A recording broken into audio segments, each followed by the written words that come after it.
two guys. Let's talk about those two guys, dude. Talk about the Delta snipers. Balls of steel. Give them their due. After the second helicopter went down, because 2 Blackhawks crashed that day, 2 more were damaged and had to go back to base, so they couldn't provide the proper covering fire. A second one went down because they were trying to get back to base, but the tail rudder went out. Common weak point for all helicopters is that tail rudder. 2 Delta snipers volunteered to go down and cover the helicopter until as long as they could. And they didn't know how long they were going to be there. They had no support coming, and they get down there, and they're down with their full load. And that the one reason why you see them switching from their long rifle to their sidearm, because it's quicker to switch weapons than it is to reload. Of course. Absolutely. I'm not saying that tactically it was invalid. I'm just saying, like, it's like he slams a mag in and just mag dumps. And I'm like, okay.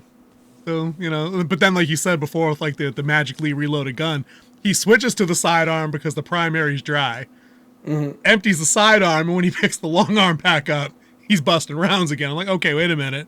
Like, did the reload fairy come in and reload that shit? They did show a couple where they were reloading. They did. They absolutely did. Then he fired, and then he kind of jammed it back in there.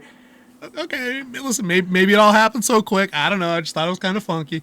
But, I'm not here to judge him for that. Because, again, the tension in that scene is relentless. Yeah. It's like being circled by like the shark from Jaws for like 2.5 hours, and it's just getting closer.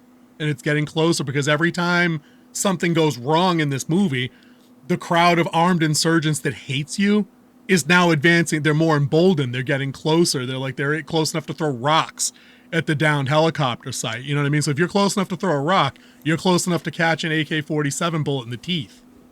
You know, so you can feel that tension coming. And then when the first Delta sniper goes down, the second guy like looks at the pilot, gives him the other guy's rifle, and is like, so-and-so's gone. I'll be outside. Good luck. And I'm like, oh shit.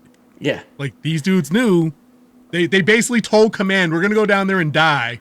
Like, do something. And then they died. This guy. And they did die. And they were also the first 2 people since the Vietnam War to receive the Medal of Honor. Yep. Master Sergeant Gray Gordon and Sergeant First Class Randy Schuthart. Schuthart, yep. Yep, Schuthart. Yep, dude, those got balls of steel on those guys.